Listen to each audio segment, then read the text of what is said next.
Вы слушаете Russian Flow, подкаст для тех, кто учит русский язык.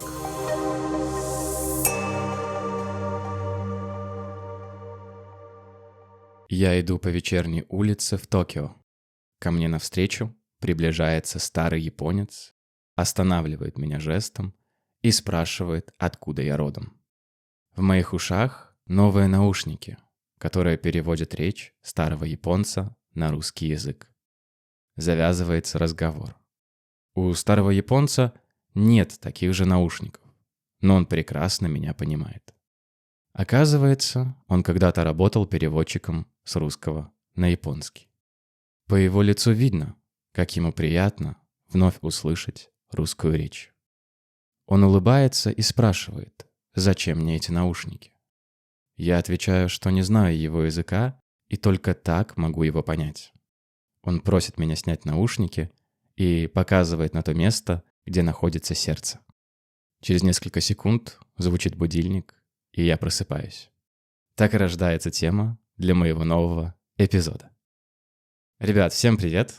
Вы слушаете новый выпуск подкаста The Russian Flow, и сегодня я хочу порассуждать на тему, как искусственный интеллект повлиял на изучение языков.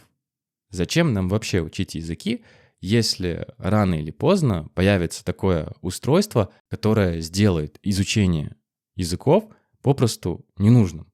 Или все-таки не сделает? И вот на этот вопрос я и хочу сегодня ответить.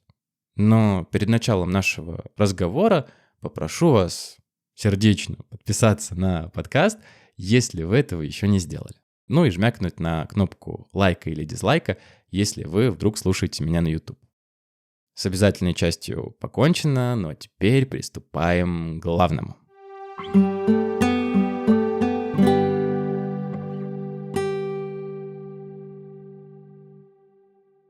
Для начала давайте честно себе признаемся вот в чем. Технологии действительно шагнули очень далеко.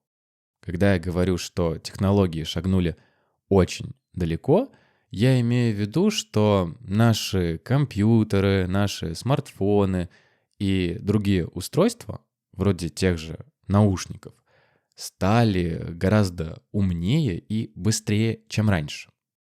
Я достаточно старый, чтобы помнить, как всего каких-то 15 лет назад Google Translate мог перевести даже самую простую фразу с кучей ошибок и неточностей. Когда я учился в школе, для нас самым надежным методом перевода был обычный словарь. Бумажный, тяжелый, старый словарь. Да, конечно, мы тратили на поиск нужного слова уйму сил, времени и нервов, но в то время у нас просто не было выбора. Сейчас же искусственный интеллект и нейросети переводят так хорошо, что, кажется, профессия переводчика, она просто обречена. Быть обреченным значит, что что-то скоро обязательно случится. Обычно мы используем это слово, это выражение в негативном контексте. И в нашем случае я предполагаю, что профессия переводчика может попросту исчезнуть. И произойти это может очень скоро. Как многие из вас знают, в 2025 году компания Apple выпустила наушники с синхронным переводом. Синхронный значит такой, который происходит одновременно, в одно и то же время. Да, возможно, сейчас эти наушники работают не очень хорошо, но, как и любая технология, она будет развиваться и, конечно, в будущем станет лучше. Возможно, уже через каких-нибудь 5 лет мы все сможем общаться вообще без каких-либо проблем на любом языке мира. И вот на этом моменте позвольте мне остановиться. Давайте еще раз это проговорим. Рано или поздно технологии позволят общаться людям из разных стран без какого-либо знания иностранного языка. Это факт, и спорить с ним попросту бессмысленно. И большинство людей, которые ненавидят, не любят учить языки, выдохнут и продолжат заниматься своими делами. Зачем прикладывать усилия? Зачем стараться? Зачем тратить время, если можно за 200-300 долларов просто купить наушники? Для таких людей язык — не что иное, как обычный инструмент, как лопата. Лопата — это такая вещь, которую мы используем, чтобы копать, чтобы рыть землю. Когда вам надо вырыть ямку под дерево, вы используете лопату. И обычным людям язык нужен как та же лопата, чтобы просто ей воспользоваться. Спросить, где находится музей, заказать капучино в итальянском кафе, ну или попросить меню. И вот для таких людей искусственный интеллект станет реальным и нужным помощником. Им больше не нужно мучиться, чтобы просто выучить несколько фраз.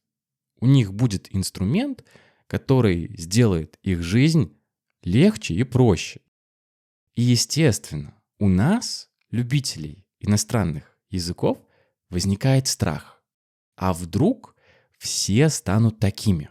Вдруг исчезнет сама культура изучения языков?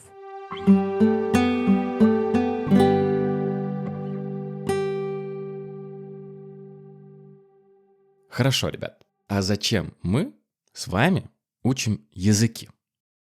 Во-первых, как мне кажется, мы учим языки, чтобы понимать и, главное, чувствовать душу другого человека. Вот смотрите, как вы переведете русское слово «тоска» на английский или французский язык? Как бы вы его ни перевели, смысл этого слова будет понятен только тем людям, кто уже хоть немного знаком с русской культурой. И заметьте, здесь я говорю именно с русской культурой, а не с русским языком. Потому что тоска — это такое особенное, неописуемое чувство. Это когда тебе и грустно, и как-то тесно, и вроде чего-то хочется, а чего хочется — непонятно. Искусственный интеллект сможет перевести слово, но он никогда не передаст вам это чувство, чувство тоски, пока вы сами не прочитаете русскую книгу, не послушаете русскую музыку и не поговорите с русским человеком. То есть на личном опыте не испытаете это чувство. Но это работает и в обратную сторону. Мне, допустим, никогда не улыбнуться над шуткой про «мамайц», если бы я не был знаком с английской культурой. Думаю, что вы без труда сможете привести сотни примеров, когда без понимания культуры вашей страны слово так и останется просто словом. Во-вторых, мне кажется, что мы учим язык ради людей, ради обычных людей, как я или вы. Вы уже, наверное, поняли, что я очень люблю приводить примеры и делать их максимально понятными для слушателей из любой страны. Поэтому давайте поясню и здесь. Вот представьте, что вы приехали в российскую деревню к вашему другу из Сибири. Он вас пригласил в гости к своей бабушке. Пусть ее зовут Марфа Петровна. Вот вы садитесь на поезд, приезжаете на станцию и вместе с другом направляетесь к дому. Но вот беда. Вы совсем не знаете русского языка. Вот вообще ни капельки. Вы тут же подключаете свои наушники с переводчиком в надежде исправить ситуацию. Исправить ситуацию значит сделать так, чтобы все стало хорошо, чтобы решить проблему. И вот выходит Марфа Петровна, крепко обнимает вас, обязательно крестит и смеется. Но как только вы говорите первую фразу через переводчик, улыбка сменяется на испуг, и непонимание. Весь момент загублен, даже испорчен. А вот если бы вы сами, без переводчика, пусть с ошибками, пусть с акцентом, все равно попытались с ней поговорить, ее любовь к вам была бы только сильнее. Она бы точно не стала вас исправлять, она бы не стала исправлять ваши ошибки. Нет, она бы вас похвалила и, скорее всего, пригласила показывать семейный альбом с фотографиями внуков. Потому что общий язык создает крепкую связь между людьми, и ни одна технология не сможет этого заменить. Ну и третье. Для меня, ребят, если честно, самая главная причина, почему я учу язык, заключается в том, что мне просто нравится сам процесс. Кому-то нравится рисовать, кому-то нравится петь, а кто-то, как я или вы, мы просто жить не можем без иностранных языков. Нам нравятся эти моменты, когда мы вдруг понимаем, что значит новое слово. Нам нравится каждый день учиться чему-то новому. Нам нравится, как звучит иностранная речь. И мы учим языки, потому что получаем от этого удовольствие. Для нас это просто хобби, которое приносит в нашу жизнь немного красок и, самое главное, смысла. Лично я не могу представить, как в один день откажусь от изучения языков. Это давно стало частью меня, и отказаться от этого у меня просто не получится.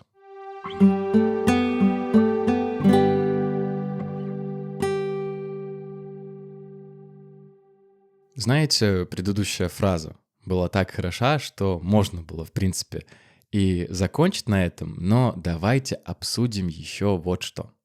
Если честно, то в последнее время я смотрю на мир и вижу одну интересную закономерность. Чем больше становится технологий, нейросетей, искусственного интеллекта, тем больше люди хотят настоящего, живого, человеческого. Мы как будто все немного устали от этой виртуальной реальности. Вы заметили, что все больше и больше людей слушают музыку с виниловых пластинок, а очереди в книжных магазинах? Сейчас бумажные книги пользуются очень большой популярностью, особенно среди молодых людей. Кстати, слово «очередь» означает группу людей, которые стоят друг за другом, чтобы что-то купить или куда-то попасть. Очередь.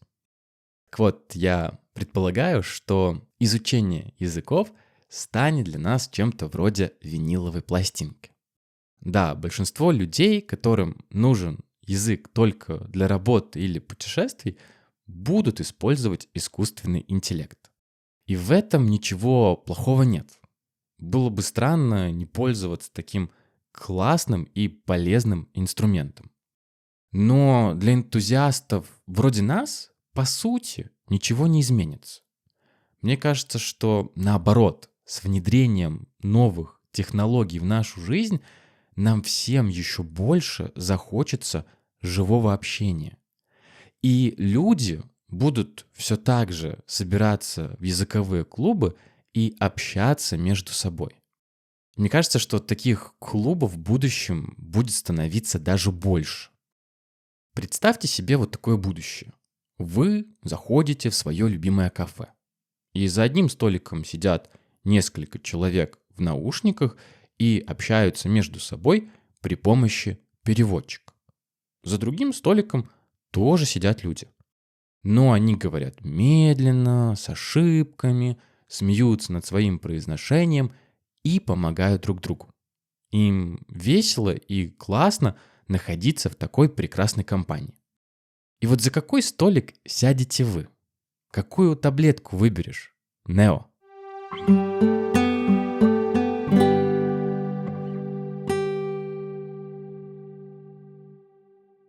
Поэтому мой главный вывод сегодня очень простой.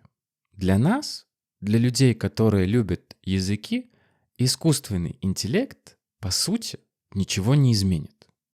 Искусственный интеллект не убьет изучение иностранных языков. Он скорее просто отсечет, уберет тех, кому это было и так не нужно. Останемся только мы, те, кому это действительно нравится без причины, нравится просто так. И это в какой-то степени, мне кажется, даже хорошо. Станет меньше людей, которые учат язык, потому что надо, по работе или для путешествий. И появится куда больше людей, которые учат язык, потому что хочется, потому что в кайф. И наше сообщество станет, возможно, меньше, но зато дружнее, искреннее и теплее. Лично я, например, никогда не перестану учить языки. Даже если завтра изобретут таблетку, которая загрузит мне в мозг все языки мира за секунду, я не буду ее принимать. Почему? Да потому что мне просто нравится учить языки. Нравится учить языки самому, без всяких таблеток и гаджетов. Это как с рыбалкой. Скажите рыбаку, что любую рыбу можно купить в магазине, и он покрутит пальцем у виска и пошлет вас к черту. Потому что для него главное не результат, а процесс. Я ни в коем случае не лудит, да, и не собираюсь бороться с искусственным интеллектом.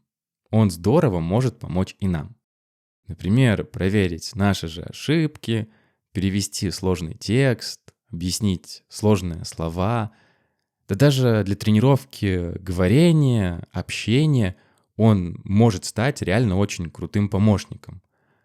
Поэтому я не призываю вас сопротивляться будущим открытиям и изобретениям. Наоборот, давайте использовать их для нашего же блага. Но, пожалуйста, не останавливайтесь учить русский язык. Продолжайте учить вообще любой язык, который вам нравится. Ради себя и ради тех людей, с которыми вы сможете поговорить по-настоящему, без наушников. Ну что, как вам эпизод? Если есть чем поделиться, то жду вас в комментариях. Будет очень интересно услышать именно ваше мнение по этому поводу. Пока же я с вами прощаюсь ровно на неделю. Совсем скоро услышимся. Всем пока!